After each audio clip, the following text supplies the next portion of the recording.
No matter how much money they have, no matter how many star players they sign, no matter how many trophies they win, it seems City-itis is destined to keep haunting Manchester City.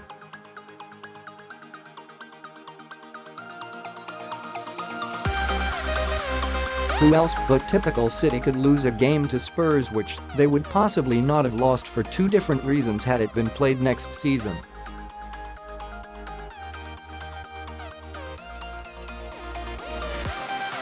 And the fact that it comes a year after they lost to Liverpool, when two vital decisions which would have been overturned by the video ref were allowed to stand, just deepens the irony.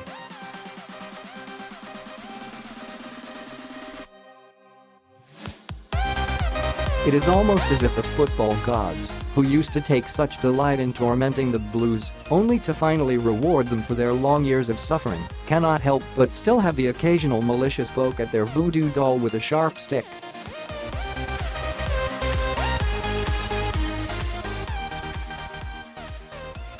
In fact, for the 3 seasons of Pep Guardiola's reign, City have exited Europe due to the fact that overdue rule changes had not quite been put in place yet.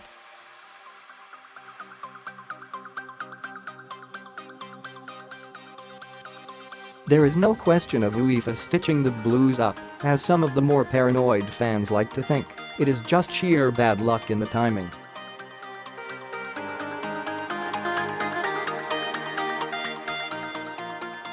Back in Guardiola's first season after a first-leg thriller against Monaco which ended 5-3, City slipped out on the away goals rule.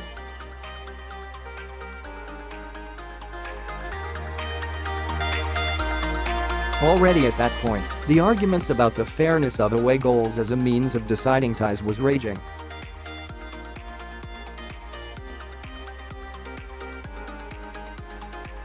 They have continued this season, with most of Europe's top coaches thinking the system of away goals counting double in the event of a two-legged tie is outdated.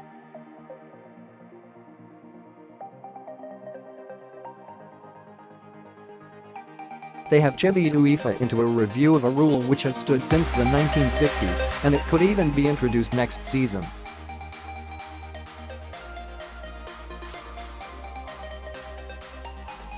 Again, a season too late, typically, for City. Last season, VAR was seen as the cure to many refereeing ills, and it was a hot topic when City crashed out of the Champions League in the quarter-final clash with Liverpool.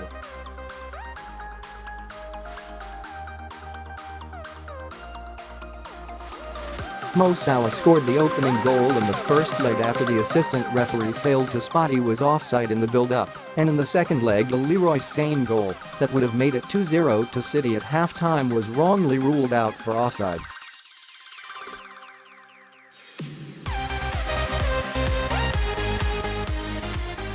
Both decisions would probably have been overturned by the VAR system if it had been introduced at that point.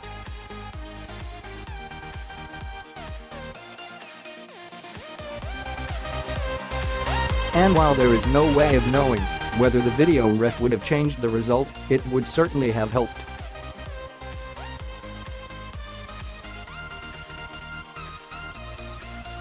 Given that the lack of VAR last season cost the Blues, it was perhaps a cruel irony that this season, with the review system in place, a clear ball to hand was either not spotted by referee Cuneyt Cakir, or he deemed it not to have been a handball offence.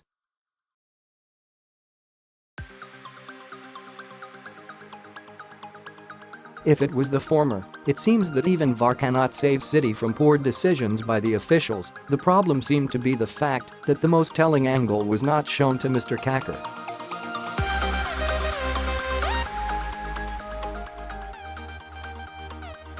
If the ref saw the ball strike the elbow but did not deem it pertinent, he would be within his rights with the law as it stands.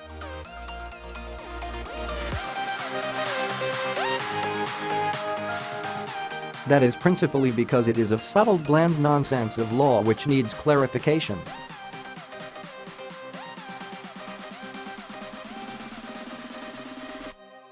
The body that makes changes to the laws is IFAB, and, lo and behold, they have already announced that from next season any goal which involves the ball striking the hand, either directly into the goal or in the immediate build-up, will be disallowed.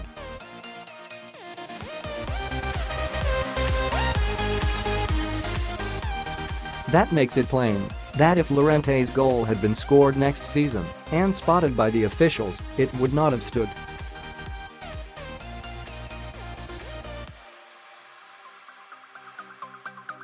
Maybe only a hole in the space-time continuum can give City a fair run at a Champions League. Doctor Who for next manager.